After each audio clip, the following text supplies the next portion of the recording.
É isso aí, muito boa noite para você que está ligadinho no Gazeta Esportiva. Boa noite, Osmar Garrafa. Boa noite, Michele. Boa noite, Chico Lang. Boa noite, Michele. Prazer estar aqui. Tá de óculos novo, Chicão? Pois é, óculos caríssimo. Caríssimo, olha. Itália, esse óculos. Que legal, Chico. A gente percebe que é um óculos muito fino. É finíssimo. Você tá mais jovem, viu, Chicão? Pô, muito obrigado, Michele. E você tá chateado com o seu Corinthians? Tô muito triste, né, Mi? Porque o Corinthians era para ter sido campeão em cima do Palmeiras, né? Na minha opinião. De novo? De novo. Dava para ser. Mas, infelizmente, o Thiago Nunes escolheu mal os batedores e aí deu no que deu. Mas futebol é isso. Vida que segue, né? Vida que segue. Hoje temos a abertura da segunda rodada do Campeonato Brasileiro com polêmica à vista. Nós vamos mostrar também a preparação das equipes de São Paulo para os jogos deste meio de semana e analisar os dois principais candidatos ao título do Brasileirão 2020. Tudo isso depois dessas dicas. Dá para começar e vamos começar sim, com um assunto que deve dar muito pano para manga. Temos mais jogadores contaminados pelo novo coronavírus e eles devem entrar em campo logo mais pelo Campeonato Brasileiro. Adiado na primeira rodada, surgem mais polêmicas envolvendo a Covid-19 e o Brasileirão. A bola da vez envolve o Atlético Goianiense, que nesta quarta enfrenta o Flamengo e teve 4 casos positivos no elenco. Atletas esses que foram liberados para entrarem em campo pelo presidente da Comissão Médica da Confederação Brasileira de Futebol, Jorge Pagura. Segundo ele, a CBF se baseia em uma norma que prevê 10 dias de isolamento após um paciente acusar positivo no teste PCR. Número contestado pelo infectologista Marco Aurélio Safadi. Essa doença, ela não tem um período de transmissibilidade que valha para todas as pessoas. Então, o tempo de transmissão, ele é variável e ele pode variar de acordo com a gravidade da doença, de acordo com a idade do indivíduo, de acordo com a presença de determinados sintomas. Então, não há um número mágico que a gente possa antecipar que a partir do qual esse indivíduo tenha deixado de transmitir. Enquanto a CBF aposta nesse número mágico, o Sindicato de Atletas de São Paulo ameaça ir à justiça por mudança no protocolo. Dentro das nossas condições, a gente precisa criar um outro modelo, que não o que está aí, né? Tem que remodelar e rápido, porque senão morre gente. Não é uma coisa assim, perder um jogo e a gente ganha o campeonato seguinte. Não. De repente, se não remodelar, morre gente. Então não dá para fazer o campeonato de qualquer jeito. A gente quer o campeonato, mas ele não pode ser feito de qualquer jeito. E a gente está disposto a ajudar a pensar, a buscar recursos, a buscar elemento humano para melhorar esse formato aí. Mas o campeonato começou e muitos já contestam se é possível conciliar o futebol com o novo coronavírus em um país continental que já ultrapassou os 100 mil mortos. Na Europa voltou, só que o campeonato europeu ele está sendo jogado agora, né? E os países europeus, de forma geral, eles vivem nesse momento uma situação epidemiológica muito diferente da situação vivida por determinadas regiões do Brasil, né? Então esse, na minha opinião, é o principal fator que a gente tem que considerar aqui. Pois é. Agora eu quero saber a sua opinião, você que está em casa, e a opinião também dos nossos comentaristas aqui do Chico Lang e do Garrafa. Você entraria em campo para enfrentar jogadores com resultado positivo para a Covid-19? Sim ou não, Chico Lang? Não. Não entraria? Nem a pau, nem amarrado. Podia me multar, tirar meu salário, fazer o que quiser, mas a saúde vem em primeiro lugar. Eu não ia colocar o meu pescoço de graça desse jeito na guilhotina, não. Porque o Covid, você sabe mais do que eu, é uma doença que ainda ninguém sabe como funciona direito, né? Exatamente. É uma gripe que ataca os órgãos mais frágeis do seu corpo, é uma coisa impressionante. Ela vê a sua fragilidade e vai lá, né? Você vê a fragilidade e ataca. Então, enquanto não descobrisse e desse a codificada nisso, eu não entraria em campo de jeito nenhum, nem amarrado. E você, Garrafa, você jogaria contra jogadores que testaram positivo para a Covid? Eu penso que essa não pode ser uma atitude isolada do jogador, né? Você não pode simplesmente o cara falar, eu não vou jogar. Eu não vou, porque aí vão voltar Por isso a nossa equipe trabalhou bem aí, mostrando todos os lados, mas eu vou responder a enquete. Eu, particularmente, não entraria, porque é risco de vida, mas acho que todo mundo devia encampar essa ideia. E a gente mostrou todos os lados aqui para você nessa reportagem, né? O lado dos atletas, com o Martorelli, o lado da CBF com o Dr. Pagura, que é um neuro fantástico, não é um infectologista, mas é um dos responsáveis pelo protocolo que a CBF vem se utilizando. Foi o que cuidou do Osmar Santos. Exatamente. Né?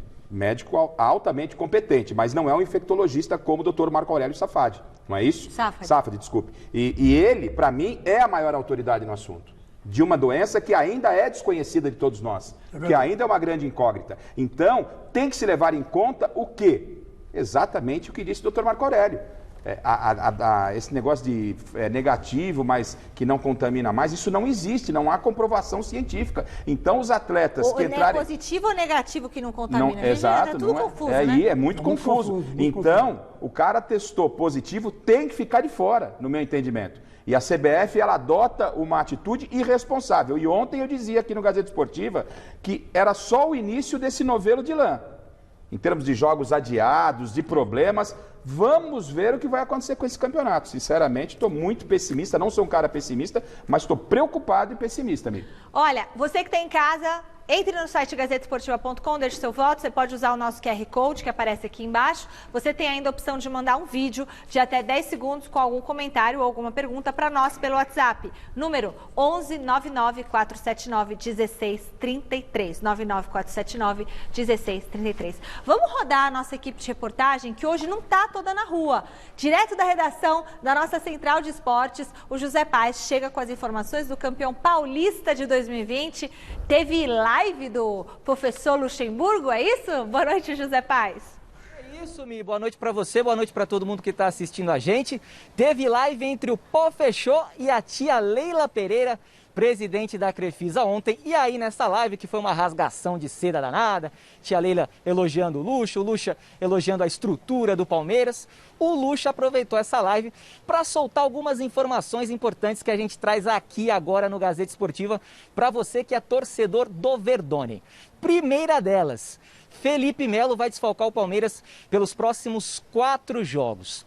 Ele jogou com um probleminha na coxa esquerda, uma lesão muscular, jogou no sacrifício o derby contra o Corinthians sábado lá no Allianz Parque. Agora ele vai ficar de fora pelos próximos 4 jogos para tratar essa lesão, se recuperar e voltar tinindo a defender o Palmeiras. Segunda informação importante que o Vandeco trouxe pra gente aí, em relação ao Everton, goleiro do Palmeiras.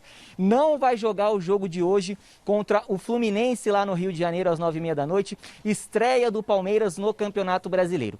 Segundo o Luxa, o Everton ainda está com a final muito viva dentro dele. O Everton pegou 2 pênaltis na final, pegou pênalti do Cantilho, pegou pênalti do Michel Macedo, teve o pênalti do Jô lá também, enfim, então ele vai ser poupado, não vai jogar hoje contra o Fluminense. Com isso, meu amigo chileno, coloque aí o provável time do Palmeiras para jogar hoje contra o Fluminense às 9h30, estreia do Verdão no Campeonato Brasileiro. Vamos lá, Jailson no gol.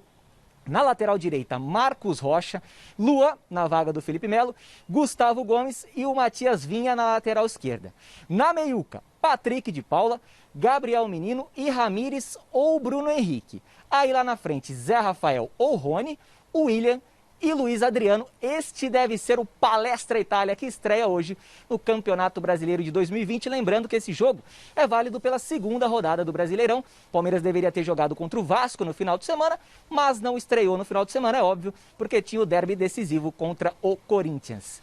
É com você, Mi. Valeu, Zé Paes, muito obrigada. Bom, o que vocês acham disso de tirar o Everton, porque está ainda com a final muito viva e tal, e colocar o Jailson? Eu acho legal. É legal? Acho, porque ele deu uma entrevista para nós domingo passado, na Mesa Redonda, e você vê que ele ficou dias sem dormir, né? É verdade. Ele estava super abalado, chateado, né? Com a adrenalina aqui em cima, né? Então eu acho que o Luxemburgo, com aquela mão santa que ele tem, né? Ele percebeu e resolveu tirar o Everton.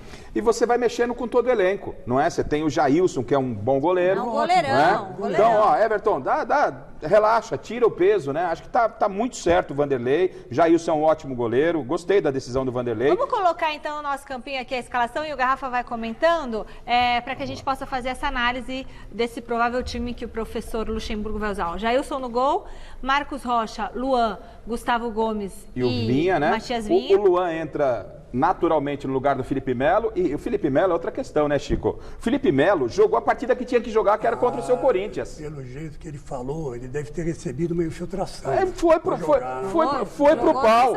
Ele foi pro pau, entendeu? Então, decisão é isso daí. Agora vai levar um Pode ficar 4 jogos fora, ganhou o que precisava ganhar. Então, tava lá no campo quando precisava, não, ele né? deu uma desabafada, né? Mas infiltração é fogo, né, cara? É difícil. Aí depois tem o Patrick de Paula, Gabriel Menino e Ramires ou Bruno Henrique.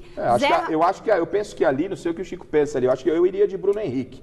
O Ramires, todo nome, toda experiência, mas para mim o Bruno Henrique é mais consolidado ali nesse meio campo. A volta do Ramires não deu muito certo, né, pro Brasil, né? E o Bruno Henrique, ao meu modo de ver, é um grande volante, né? Já era no Corinthians, agora no Palmeiras ele está se superando, né? É verdade que perdeu o primeiro pênalti. É verdade. Falar a verdade. Mas bateu, né, Chico? Mas bateu. E ele bate falta. É um excelente cobrador de bola. Ele é o cobrador oficial. E não está no melhor momento, mas é um cara que pode render. Eu iria com ele. Que mais aí, Miki? Tem Zé Rafael ou Rony, William e Luiz Adriano. Dá para ganhar do Fluminense no Maracanã? No Maracanã? Dá. O Zé Rafael, acho que ele põe, né? Porque ele, na verdade, inventou o Zé Rafael jogando aí nessa posição. Então, o Luxemburgo é um cara que insiste nas ideias dele quando ele tem convicção. E eu acho que a entrada desse Rafael vai dar certinho aí. Mas precisa de um tempo para se adaptar. Mais do que convicção do Zé Rafael, acho que é o fato do Rony não estar produzindo absolutamente nada. Ele corre ou pensa, né? Porque eu entraria com o William, um outro jogador de velocidade que seria o Rony, mas que até agora não desencantou, e iria com tudo para cima. O William é titular e o Luiz Adriano. E um detalhe, o Fluminense vem com o Fred, e o Fred está voltando de lesão, não se sabe em que condição, mas agora são 3 pontos do Campeonato Brasileiro, é pegada, é pontos corridos, não pode vacilar, tem que entrar com o que tem de melhor. Você sabe qual é o problema do Rony? Ele quer ser o Dudu. O Rony é o Rony, o Dudu é o Dudu, entendeu? É verdade que o Dudu quer a faixa? Quer a faixa a medalha? De medalha lá? Acho que sim, participou. Inclusive, mas não entra lá. Na final? Mas é a mesma coisa se tivesse machucado, jogou uma boa parte, teve participação, sim. Merece a faixa e o bicho. Você pode colocar lá no currículo, por participação. Lógico. Você pode colocar lá no currículo, campeão paulista, sim. Mas já não está na China? Está na China, bicho. Não, ele só não jogou as quartas das finais, né? O resto ele jogou. O mais importante ele não jogou e vai ganhar o bicho e vai ganhar a medalha? Do campeonato, Michele. Eu não jogou concordo. 80% do campeonato. Vem cá, ele tá onde? Michele é no chicote, estalando. Ele tá onde? Ele tá aqui? Ele jogou a final? Ele jogou a outra final, a primeira final? Não. Ele tá onde? Tá na China. Tá na China, então tá na China. Fui pra China fazer o que na China? Ele foi pra Portugal, perdeu lugar. Perdeu lugar, acabou, Dudu, não adianta chorar. Naqueles dias, Dudu já tá bravo, hein? Eu acho que não tem que ter nada. Participou, tá bom. Chicote estalando na mão dela hoje. Fica na memória. Olha, vamos pra rua? Agora sim, Marcelo Bazerge está no CCT da Barra Funda acompanhando o São Paulo e traz a evolução ou não da troca que o Tricolor quer fazer com o Grêmio do Everton pelo Luciano. Boa noite, Marcelo. Boa noite, Mi. Boa noite a todos os amigos que acompanham o Gazeta Esportiva. Bom, a negociação do São Paulo com o Grêmio aí envolvendo a troca do Everton pelo Luciano, olha, ela pode melar. Ontem as conversas estavam avançadas, mas à noite as tratativas emperraram. O próprio presidente do Grêmio, Romildo Bolzan, falou em entrevista à Rádio Gaúcha lá de Porto Alegre que a negociação estava longe de ser concretizada e ela realmente está longe de ser concretizada porque o São Paulo entende que merece uma compensação do Grêmio. Explico. O Everton tem 100% dos seus direitos econômicos ligados ao São Paulo. Já o Luciano tem apenas 50% dos seus direitos econômicos atrelados ao Grêmio. Como a troca é pau a pau, o São Paulo teria direito a apenas 50% dos direitos econômicos do Luciano e o Grêmio teria 100% dos direitos econômicos do Everton, uma defasagem.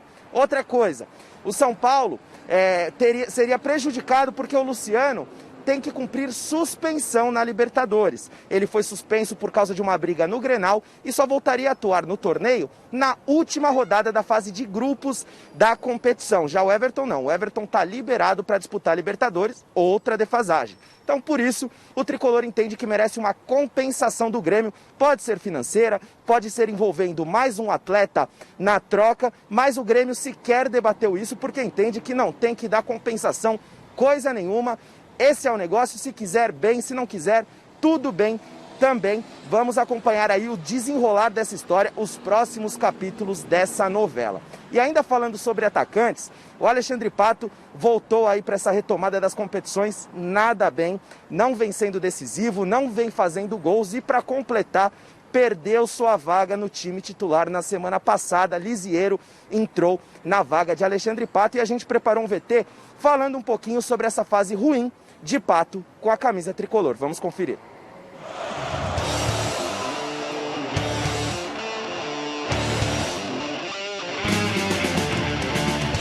Alexandre Pato. Há quem ame, há quem odeie, mas as expectativas em cima do atacante sempre estarão, lá em cima. Até a pandemia do novo coronavírus, Pato vinha sendo decisivo para o São Paulo. Nos últimos 5 jogos antes da paralisação das competições, balançou as redes 4 vezes, inclusive na estreia do time na Libertadores. Mas a fonte secou. Depois de 4 meses afastado dos gramados, Alexandre Pato não voltou na mesma pegada. E com a queda de rendimento, acabou sendo substituído nas 2 partidas após a paralisação. Como se não bastasse, o Pablo, seu companheiro no ataque, tá voando. Contra o Santos, ele já havia marcado os 2 gols da vitória de virada. E nessa retomada das competições, balançou as redes em todos os jogos, superando Daniel Alves para se tornar o artilheiro do tricolor em 2020 com 6 gols.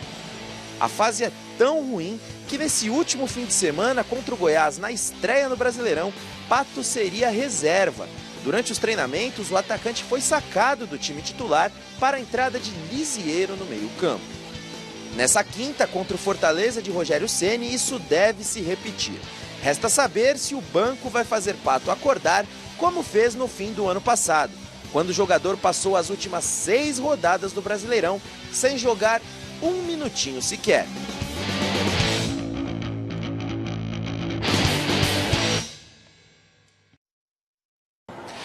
A situação não tá nada boa pro Alexandre Pato, mas o que vocês acham? Vocês acham que o camisa 7 do São Paulo ainda pode dar a volta por cima pelo clube? Devolvo para vocês aí no estúdio, um grande abraço. Valeu, Mar. O que vocês acham? Eu, falando especificamente do Pato, entendo que sim, é jogador de qualidade, o nível nosso é muito baixo, mas acho que o Diniz até mexeu um pouco no time, na estrutura do time, depois do vexame Mirassol, podia sobrar para uns 3, 4, não era só para o Pato não. É verdade. Tinha que sobrar para alguém, sobrou para o Pato, que está devendo realmente, mas não é só o Pato. Aliás, o Pablo foi um dos que se salvaram aí nos últimos momentos. Ele fez gols em todos os jogos, mas também de nada adiantou, porque o São Paulo foi eliminado, né? Mas eu acho que um banquinho pro Pato vai muito bem, viu? Porque aí, quem sabe, ele pegue consciência do que ele é, né? Ele é um grande jogador, só que ele mesmo ainda não botou em prática toda aquela grandeza que ele tem, não é verdade? No Corinthians, no comecinho, ele foi mais ou menos bem. No São Paulo, ele veio, marcou gols interessantes no começo do Campeonato Paulista. E agora ele murchou. O Pato murchou como uma flor. Que gracinha, né? Murchou que nem uma flor. Fez assim... Ô Chico, mas você acha que essa geração de jogadores de futebol se importa de ficar no banco? Ou é uma geração tipo, tá caindo na minha conta, então não tô nem aí? Não, se importa sim, porque o Hernanes é um exemplo disso aí. É colega do Pato e disse o seguinte... mas é exceção, viu, Chico? Eu não fico... Boleirada hoje parece que não esquenta muito não sei, eu acho que esquenta sim, porque... e o medo de ser negociado, de ser mandado embora, criar um clima ruim dentro do clube. O Pato gosta muito de moda, tá nas revistas, aquelas revistas TikTok, os caras estão preocupados muito com isso, Chico. Ele pode ser agora o garoto propaganda da Jequitibá, né? Jequitimar lá. Jequitimar, né? Eu não uso esse tipo de perfume, mas enfim, ele pode ser o garoto propaganda dele. Ele é um bonito garoto propaganda. E outra coisa, a gente cobra de quem tem algo a dar, e o Pato tem algo a dar, ele é talentoso. Mas aí talvez entre essa questão que a Michelle está falando. Será que o cara se incomoda colocar a bundinha no banco?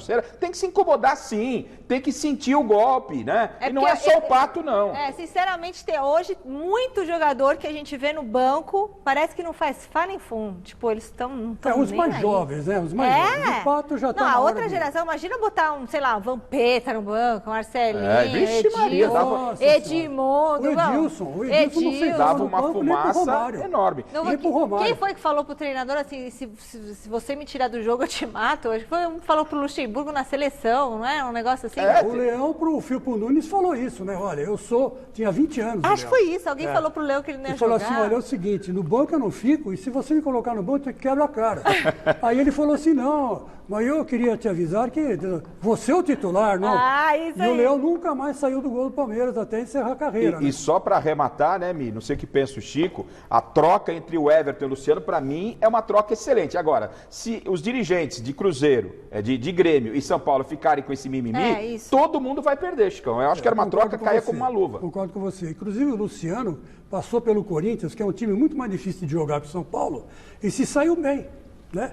Fez gols, eu me lembro que contra o Goiás ele entrou, estava 2-2, ele entrou e fez 3 gols, foi 5-2. Teve uma boa fase no Corinthians. Teve uma boa fase no Corinthians, então eu acho que ele devia, sim, vir para o São Paulo. E o Everton podia ganhar novos ares no Grêmio, né?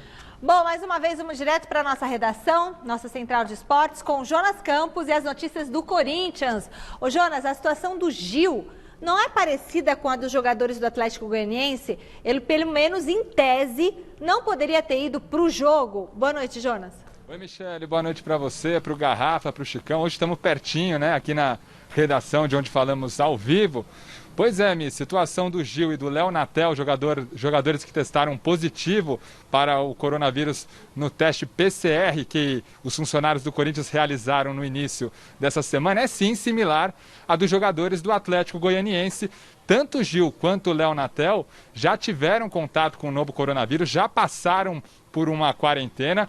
Então são 2 casos que, em tese, são pessoas com o vírus inativo nesse momento, sem poder de transmissão. A gente sabe também, é sempre bom lembrar, que esse teste PCR pode apontar o status positivo mais de uma vez. Então o Corinthians optou pela precaução, né? Não colocou esses 2 jogadores para viajarem com o elenco, com a delegação que já está em Belo Horizonte.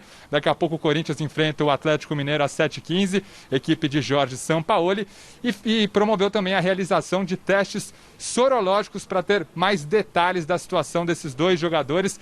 Mas é o coronavírus causando nesse início de Campeonato Brasileiro, a gente já mostrou no início do programa, e agora uma situação parecida com condutas diferentes, né, em relação a Corinthians e Atlético Goianiense, mas o Timão sem um titular, que é o Gil, fora de combate por causa desse episódio, e o Léo Natel, opção no banco de reservas, também fora dessa partida. Mi.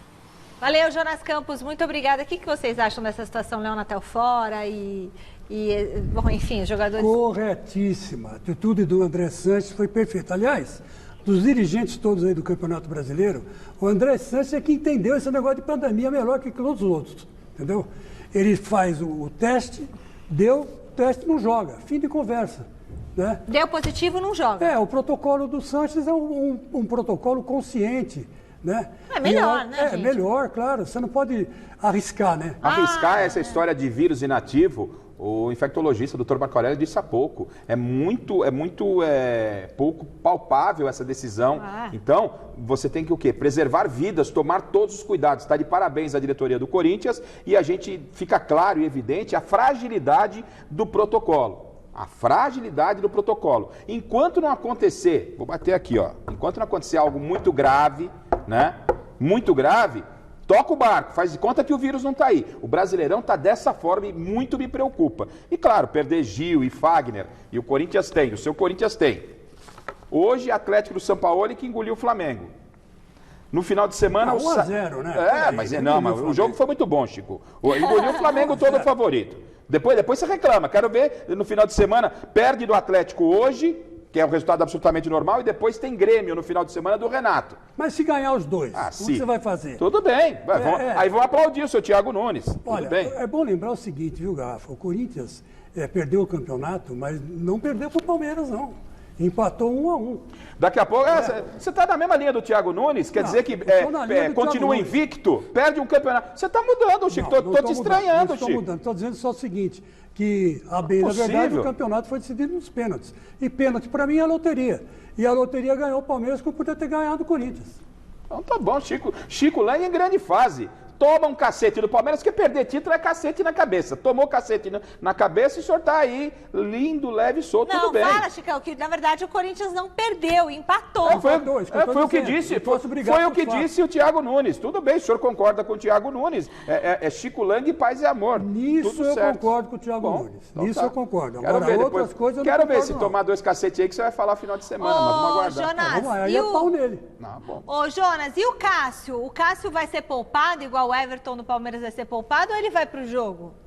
O Cássio vai para o jogo, sim, Michele, em meio a muitos problemas extracampo, em meio a uma ressaca, né, na derrota do último sábado para o Palmeiras no Allianz Parque. Até trazendo um desses problemas extracampo, ontem a Justiça decretou bloqueio de 1,56 milhão de reais da premiação que o Corinthians receberia pelo vice-campeonato paulista. O motivo dessa penhora é um processo antigo, lá de 2008, movido pelo Instituto Santanense de Ensino. Já teve até um rolo também com a penhora da Taça do Mundial de 2012. O Corinthians conseguiu reverter a situação na ocasião e agora vai poder também recorrer para tentar embolsar aí 1,65 milhão de reais, que é o prêmio para o vice-campeão paulista, dinheirinho sagrado para o Corinthians, que vive um momento conturbado. E você falou do Cássio, ele vai para a 9ª participação dele em campeonatos brasileiros, falou sobre isso, sobre a expectativa aí de entrar mais uma vez nessa competição, defendendo a camisa do Corinthians. Vamos ouvi-lo. Muito confiante, apesar de acabar de não ter conseguido o título paulista, mas é uma página virada. Quando se joga num Corinthians, um time grande, não dá muito. Quando você ganha também não dá para ficar comemorando muito, quando perde também não dá para ficar sofrendo muito. Já foi, passado, estou muito confiante. Acho que nós tivemos uma crescente muito grande, vemos uma situação muito boa, a confiança, um ambiente de trabalho muito bom e vamos lá. Jogo a jogo, cada jogo vai ser uma final e, lógico, com humildade, vamos buscando as vitórias aí, mas se Deus quiser poder fazer um grande jogo na estreia, se Deus quiser conseguir uma grande vitória. Cássio e mais 10, e daqui a pouco eu volto com a escalação do Corinthians para esse duelo das 7h15 contra o Atlético Mineiro no Mineirão, com novidades na escalação. Posso dar um spoiler, Michele? Dá, Jonas, dá um spoiler pra gente. Luan vai sentar no banco de reservas. Daqui a pouco eu trago o time completo. Ô, louco, merecido esse banco ou não, Chicão? Merecidíssimo, né? Já devia ir para o banco há mais tempo do que foi agora, né? De repente, por exemplo, o Pato foi para o banco. Eu acho que um banco, às vezes, para jogadores que nem eles, de grande qualidade, mas que não conseguem mostrar esse futebol dentro de campo, o banco é bom, porque o cara fica mordido, entendeu? E principalmente o Luan, que veio para o Corinthians crente que ele ia ser um ídolo. E até agora ele está sendo um motivo de gozação, né? Por toda a torcida e até por dirigência do próprio Corinthians, viu? Lá dentro do Parque São Jorge. A minha preocupação é, o Thiago Nunes, ele tirou o Luan tecnicamente, foi uma alteração técnica que eu acho que é extremamente merecida, mesmo que entre o Arauz, que é o que ele tem em mãos, ou se é uma decisão para proteger o Luan, que foi chamado de pipoqueiro por parte da torcida, foi espinafrado nas redes sociais, naquela história do pênalti, é assunto que está recorrente no Corinthians, então eu tenho essa dúvida, mas eu entendo que o Luan já vinha merecendo colocar a bundinha dele no banco, sim senhor. Com almofada, se quiser. Mano, você é almofada, para ver se ele acorda. No Pato ele não falou que precisava pôr a almofadinha pro Pato. Porque se a pessoa fica na almofada, Chicão, ó, aconchega, assim, ó. E o Luan, você colocar a almofada, aí ele dorme. Sabe aquela almofadinha para hemorroida? Essa aí que eu tô falando. E pro Luan, se você colocar, ele dorme. Não sei, Chicão, não sei qual é essa. Eu já tive essa oportunidade de usar isso aí, mas agora eu já resolveu, né? Passou uma pomada e resolveu. Bom, enfim, gente, vamos seguir. Tem recado da galera pelo WhatsApp? Ronaldo Jardim Prima. Aí, Chico Lang, eu tô com você, eu sou MC Fofarrão aqui de Guarulhos. Também não entraria em campo não, cara, você é louco. A vida em primeiro lugar, valeu, eu amo o programa de vocês. Boa noite, galera do Gazeta Esportiva, Cadu e Kaká, Vila Albertina, Zona Norte. Eu não entraria em campo nem a pau, ia morrer todo mundo. Vai, Corinthians! Vai, Corinthians! Beijo, Michel! Aí, um beijo, meu amor. Não entraria em campo nem a pau, também não. Eu ia falar, galera, ninguém entra, ninguém sai. Ninguém sai daqui. Ninguém sai daqui. Pegava um ônibus e ia pra casa. Nossa, não, ou senão torcia o pé ali. Ai, nossa, aqui né? não dá. Se a galera quisesse entrar em campo, a gente tem que inventar uma desculpa, não é não? A gente tá aqui falando, mas tem que ser tratado com muita seriedade. Eu repito e insisto, enquanto algo grave não aconteceu, os caras estão disputando esse brasileiro como se não existisse o tal do coronavírus, né? Bom, quem dera, né, não existisse esse coronavírus. Aliás, ouvi esse negócio dessa vacina da Rússia, hein? Sei lá, hein? Eles não revelam o que é essa vacina, não saiu pesquisa. Mas tem aí uma vacina feita pelo Butantan. A de Oxford. A de Oxford. Essa sim. Junto com Oxford. Que a da Sinovac, a da China também. Essa aí é bem provável que em janeiro, se tudo der certo, sendo bastante otimista, ela possa estar à disposição. Vamos aguardar. Você toma da China, eu vou tomar de Oxford. Ó, o Santos entra em campo só amanhã, quando enfrenta o Inter lá em Porto Alegre, um adversário que tem sido uma pedra no sapato da equipe santista jogando no Beira-Rio. Para evitar mais um tropeço, Cuca provavelmente vai usar a calça vinho e fechar a casinha. Veja com o Lucas Mussetti. Boa noite, amigo ligado no Gazeta Esportiva. O Santos já está em Porto Alegre para enfrentar o Internacional amanhã, quinta-feira, pela segunda rodada do Campeonato Brasileiro. E pela informação que eu apurei, o técnico Cuca deve tornar o time um pouco mais defensivo, equilibrado, conservador, como queiram dizer. Ele treinou com o zagueiro Luiz Felipe na vaga do centroavante Caio Jorge. A formação com 3 zagueiros foi treinada nos 2 trabalhos táticos da semana, tanto na terça quanto na quarta. A gente sabe que o Cuca é imprevisível, às vezes muda de última hora, mas a tendência sim é de mudança na formação, uma formação que foi utilizada com o Sampaoli e não foi utilizada nesse ano nenhuma vez com o Gesualdo.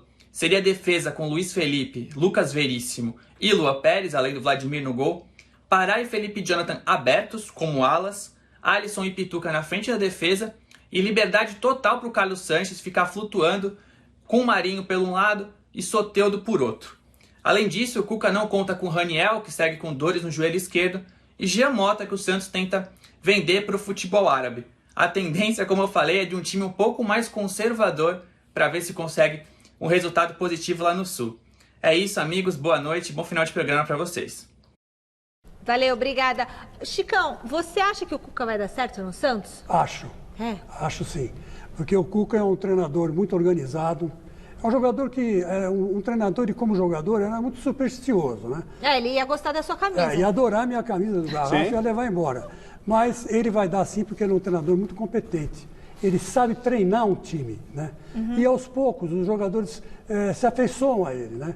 E vão começar a jogar por ele, como faziam com o Sampaoli no ano passado. Já foi assim, Michele, Chico, na primeira rodada contra o Bragantino. O Cuca tinha acabado de chegar, mas conhece os atalhos do CT, da Vila Belmiro. É um cara que conhece o clube, conhece a comissão técnica. Já começou colocando as manguinhas de fora. É verdade que empatou, tinha a vitória nas mãos. E se ele tivesse vencido esse jogo contra o Bragantino... perdeu um gol feito. Não é isso? Se ele tivesse vencido esse jogo contra o Bragantino, Chico, ele iria para Porto Alegre um pouquinho mais leve, até jogando por um empatezinho. Mas dentro da limitação do Santos, eu entendo que o Cuca deve sim fazer um bom trabalho. Gosto muito do Cuca. Cuidado com a Cuca, que a Cuca te pega. Ó, e se alguma das 4 equipes grandes de São Paulo tiver a pretensão de faturar o título do Campeonato Brasileiro este ano, vai precisar superar o Flamengo de Domenech Torrão. Sei lá o nome dele ainda. O bicho papão do ano passado, sem dúvida nenhuma, foi o Mengão. Com títulos como Carioca, Campeonato Brasileiro, Libertadores da América e quase beliscou o Mundial, hein? Mas agora é o momento de transição. A equipe perdeu na estreia do Campeonato Brasileiro para o Atlético Mineiro de Sampaoli e tenta reencontrar o bom futebol. Será que do meio da floresta surgirá uma equipe para bater de frente com o bicho-papão da América do Sul, Flamengo? A equipe perdeu seu maestro Jorge Jesus para o Benfica e quem assumiu foi Domenech Torrent. O treinador espanhol, nascido na Catalunha, começou a carreira como jogador de futebol, mas não obteve um grande sucesso e se aposentou cedo dos campos, aos 27 anos de idade, quando começou a estudar para tirar o diploma de treinador. Depois de rodar muito comandando equipes de menor expressão, se juntou ao staff de Pep Guardiola em 2007, quando o treinador ainda comandava o Barcelona B. Continuou a caminhada com um dos melhores técnicos do mundo até 2018, quando assumiu o New York City. Levou a equipe à sua melhor campanha na história da MLS, com 64 pontos. O treinador agora tem, segundo ele mesmo, o maior desafio da carreira na equipe de maior torcida do mundo. Se depender dos atletas disponíveis no Flamengo, ele não terá problemas. Especialistas de todos os estados cravam o Mengão como o melhor elenco do Brasil. Terá o mesmo sucesso do ano passado? Vamos aguardar. E aí, terá o mesmo sucesso do ano passado? Aliás, o Gui saindo da floresta, se tem uma abelha ali, um marimbondo, um cacho, que perigo que você correu, hein? Bom, eu particularmente acho que não. Não vai ter? Eu acho que 50% do Flamengo era o Jesus, o Mister, né? A torcida puxava coro pro Mister, não puxava nem pro Flamengo, puxava para ele. Então ele tinha o time na mão e sabia usar as peças. Agora esse Torrente caiu de paraquedas lá, né? Que nem técnico ele foi, ele era assistente do Guardiola. O assistente do terceiro assistente, sei lá, o assistente do assistente do assistente. Quer dizer, não vai dar para encarar esse desafio para esse rapaz aí no Flamengo, não vai não, Garrafa. O Domi, como ele gosta de ser chamado, ele tem que provar ainda, porque ele era, obviamente, auxiliar do Guardiola. Daí a ser o Guardiola a uma distância grande. E já demonstrou, e é claro, tem o processo de adaptação, já no primeiro jogo contra o São Paulo matou o Domi. Não teve conversa. Matou. Ele terminou o jogo com 3 atacantes, tirou os meias, e o Chico tocou num ponto importante, que é ambiente. Teve aí, me parece que nas redes sociais, discussão, porque o Bruno Henrique não tocou aquela bola para o Gabigol, aí o Bruno Henrique teve que se desculpar em rede social. Ou seja, o Flamengo, que era uma calmaria com o Jesus, abandonou o Jesus abandonou o Flamengo e a cuíca começa a roncar no Mengão. A cuíca começa a roncar aqui, porque o Dudu, ele não tá na China, ele tá no Catar. Tá no Catar. Não, então, assim, mas quem falou China? É Catar. Sei lá se eu falei, vocês falaram, eu só sei que ele foi pro Catar. E não sei, pra mim, não participou da final e da semi. Não muda nada. Não tem que ter Michele, medalha. Não mudou. China ou Catar. Pro Garrafa e pro Chico merece bicho e medalha. Pra mim, ele foi embora. Pra lá pra ser naturalizado e jogar a Copa do Mundo? É porque ele queria ir pra China. Por isso que ficou China na minha cabeça. Aí ele foi pro Catar e agora... Ele vai jogar a Copa do Mundo lá, se ele se naturalizar. Daqui a pouco ele tá de volta no Palmeiras. Só resolver a pendência com a mulher lá, ele tá de volta. Bom, novo contato agora. Assustou, hein? Falei, o que eu fiz aqui? Novo contato com o Marcelo Bazejo, que vai contar pra gente como que o São Paulo aproveitou todos esses dias sem entrar em campo, né? Pra preparar o time que amanhã enfrenta o Fortaleza do Rogério Ceni. Fala, Marcelo.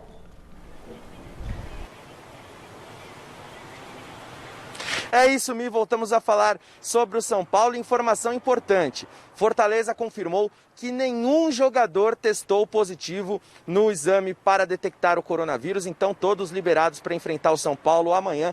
Pelo menos esse jogo deve ocorrer, ao contrário do que aconteceu no último fim de semana. E olha, o time comandado pelo técnico Fernando Diniz está precisando entrar em campo. Faz 2 semanas que o São Paulo não disputa uma partida oficial e os torcedores aí estão receosos. Será que o tricolor perdeu o ritmo de jogo tão importante para esse início aí do Campeonato Brasileiro? E o Pablo, artilheiro do São Paulo nesse ano com 6 gols, está voando, comentou um pouquinho sobre isso. Vamos ouvi-lo.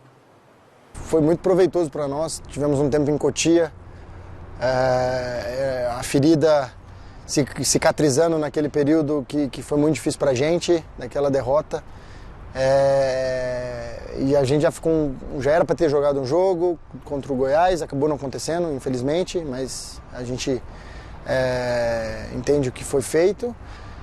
Mas a gente tem que estar muito bem preparado para esse jogo agora e esquecer que estamos esses 14 dias, porque os 14 dias foram muito importantes para a gente em relação ao treinamento. Conseguimos treinar, conseguimos fazer as coisas, fomos cobrados, enfim. E precisamos voltar a vencer e começar o campeonato vencendo é de extrema importância.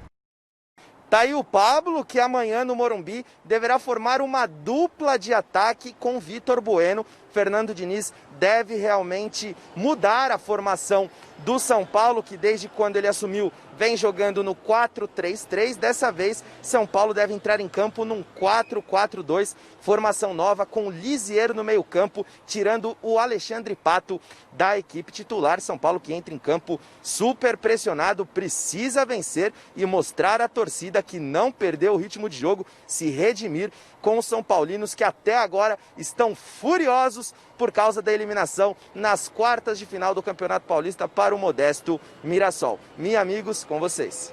Primeira vez que o Rogério Ceni não vai se encontrar com a torcida do São Paulo. Porque não pode entrar ninguém. Não pode entrar ninguém, e a torcida sempre reverenciada. É uma experiência nova que ele já viveu jogando contra o São Paulo, dirigindo o Fortaleza, lá em Fortaleza, e no próprio Morumbi, mas com torcida. Só que dessa vez ele vem para casa dele, não é? E a gente fica numa expectativa, e o Rogério, obviamente, deve estar de olho, não no lugar de ninguém, mas para futuro. O Rogério tem o desejo de trabalhar no São Paulo com a saída do Leco. Com o término do mandato, é muito provável e é sempre uma atração. E o Rogério, pelo profissional que é, não que ele vá se empenhar mais para vencer o São Paulo, mas com certeza tem uma exigência maior do profissional, Chico. É evidente que ele sabe o quanto é importante uma vitória, por exemplo, do Fortaleza dele, Rogério Ceni, em cima do São Paulo, em termos de repercussão. Vai todo mundo citar, falar do trabalho do Rogério, que é um ótimo trabalho. É um ótimo trabalho. O grande equívoco, no meu entendimento, que o Rogério teve nesse início de carreira foi quando ele aceitou o desafio, mas eu acho que era viável também,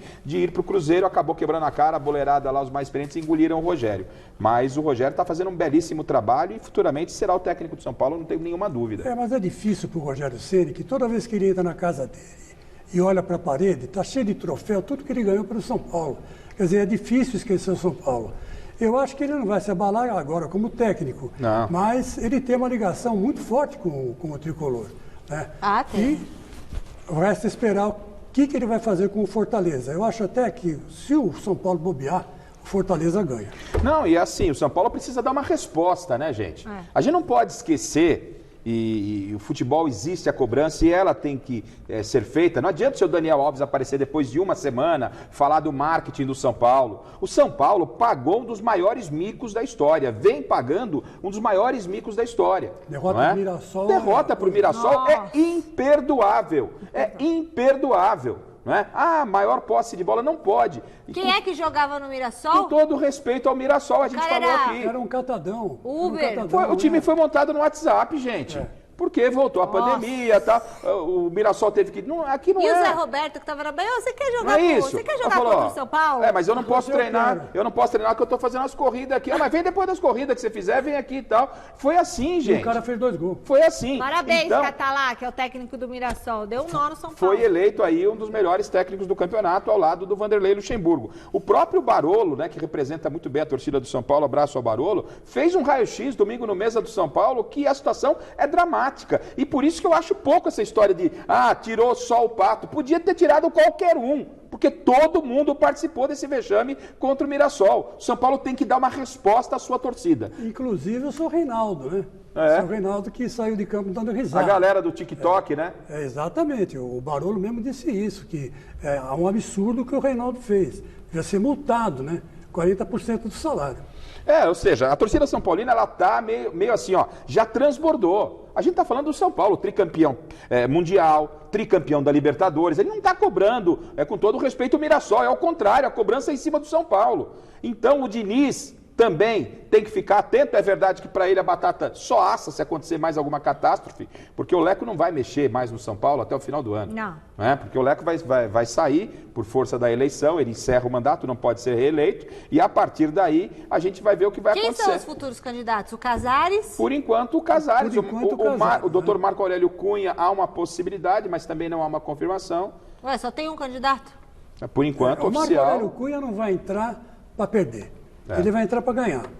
Como ele saiu vereador, ele falou, eu vou tentar ser vereador a primeira vez, mas não vou perder. E não perdeu, entendeu? Não perdeu. Se reelegeu a segunda vez, mas no meio do mandato resolvi ir para a CBF.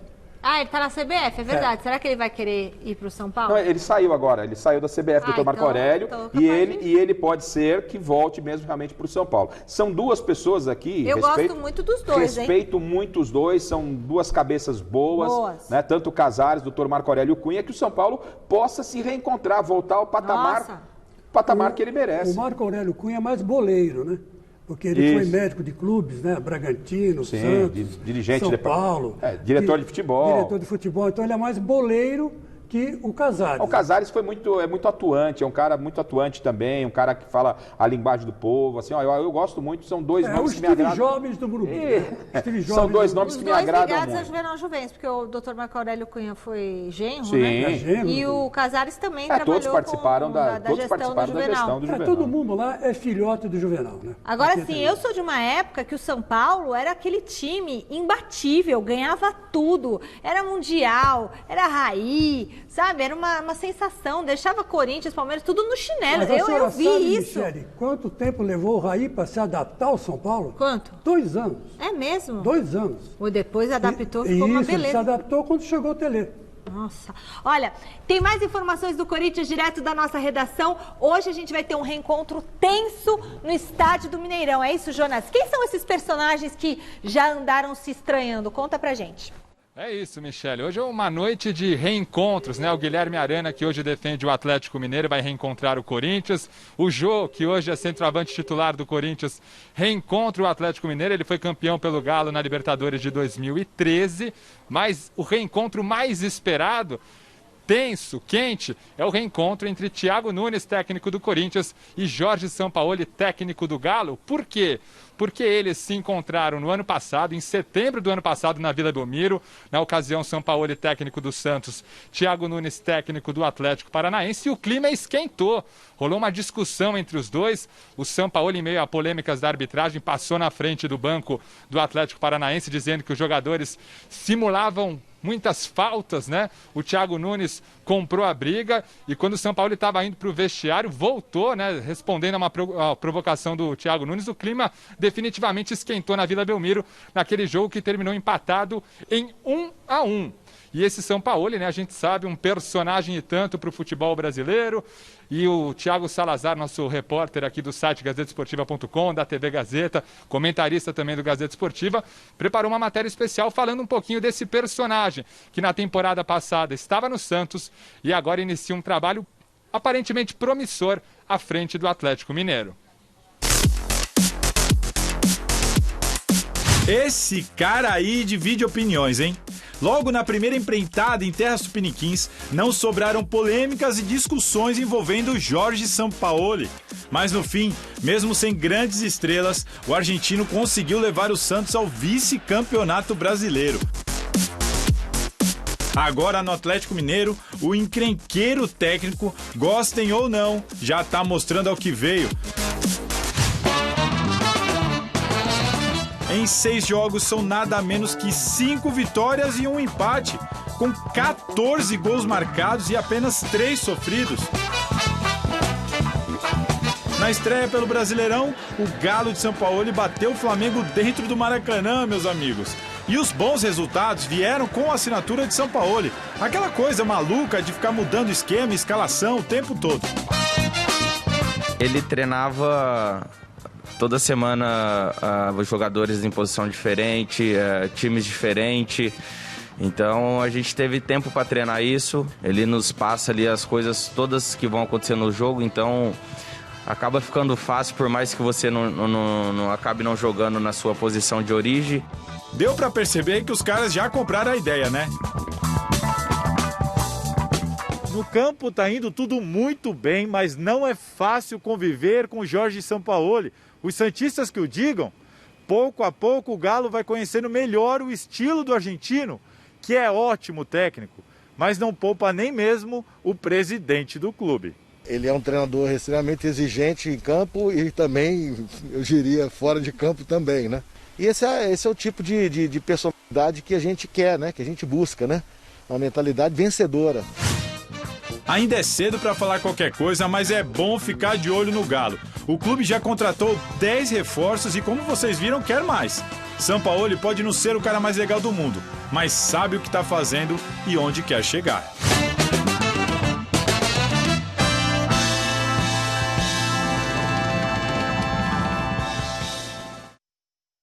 É o Jorge Sampaoli. E aí, o que vocês acham dessa figura? O Garrafa eu sei que é fã do Jorge Sampaoli. E você, Michele, o que você acha dessa figura aí, Chicão? Opinião de vocês sobre o treinador Jorge Sampaoli? Eu não gosto muito dele, mas não como treinador. Eu acho ele um bom treinador, Jonas. Só que o jeito dele, tudo que o Lucas Mussetti me contou, como ele lidava com o pessoal no Santos, que não cumprimentava, que não falava com o jogador, que não falava com ninguém, que ninguém podia chegar até ele, que tinha que falar com um secretário dele, ninguém chegava e falava nele. Quer dizer, pelo amor de Deus, eu acho isso um absurdo, né? Então não tenho nada contra ele. Não sei também aonde ele quer chegar. Mas se for isso, uma pessoa intocável, eu não gosto desse tipo de coisa, não. E vocês? Se for, não, é assim mesmo. Porque eu conversei logo da saída do Sampaoli com uma pessoa da comissão técnica do Santos, que trabalhou com o Sampaoli, exatamente, longe aqui de desconfiar do Mussetti, mas o Mussetti bateu exatamente com a informação que eu tenho. Tipo assim, você queria conversar com o Sampaoli, o fisioterapeuta queria conversar com o Sampaoli, não podia falar direto, não. Tinha uma pessoa que você passava o recado para chegar no Sampaoli. Então, me parece o quê? O ambiente dele não é dos melhores. E futebol não vale só o dentro de campo, 4 linhas, a tática, onde ele é o estudioso, a gente reconhece isso. Mas relacionamento é tudo num grupo de futebol. É mesmo. O jogador derruba técnico, Chicão. Na vida, é claro. E eu vou dizer uma coisa para vocês. Será que eu ouvi da boca de um grande dirigente lá do Santos, que eu não vou falar o nome, que é a minha fonte, que o Sampaoli, na vida pessoal, ele era muito mau caráter. Eles usaram essa expressão. Louco. Era um mau caráter. Mas eles todos lá na vila engoliam ele porque ele dava resultado, entendeu? Aquela historinha de tirar foto com os meninos, andar de bike, aquilo lá também é muita mídia. Muita mídia. E aqui ninguém é idiota de estar comparando, excluindo o trabalho dele dentro de campo, que também é questionado. Porque ele dirigiu a Argentina numa Copa do Mundo, a boleirada tomou o vestiário, o Messi tomou o vestiário dele, Messi Mascherano. E ele pode fazer, tem capacidade de fazer um bom trabalho. Mas a recomendação não é das melhores. Eu não queria o Sampaoli no meu Londrina. Vocês podem dar risada, à vontade. Tá o chileno aqui, ó, mas levou o Chile ao primeiro título da história. É verdade, tem isso também. Mas é poucos títulos que ele tem, né? Agora, a comparação com o Thiago Nunes, me desculpe o Thiago Nunes, mas eu acho o Sampaoli mais técnico que ele, na minha opinião. Ele, pelo menos, coloca rapidamente o esquema de jogo que ele quer, né? O pessoal incorpora aquele estilo dele e vai para frente, né? É mais treinador que o Thiago. Ó, eu quero falar uma coisa pro Chico Lang, mas eu vou ter que falar para você, tá bom? Chico Lang, seu óculos está muito bonito, vai lá falar. Chicão, seu óculos está muito bonito. Ó, Michele, muito Recado obrigado. da Michele. É assim que o Sampaoli Ainda tem que passar para ele. Não tiro o óculos nem para dormir. Muito bem, Chicão. Olha, Jonas, você já tem a escalação, então, do Corinthians pra gente?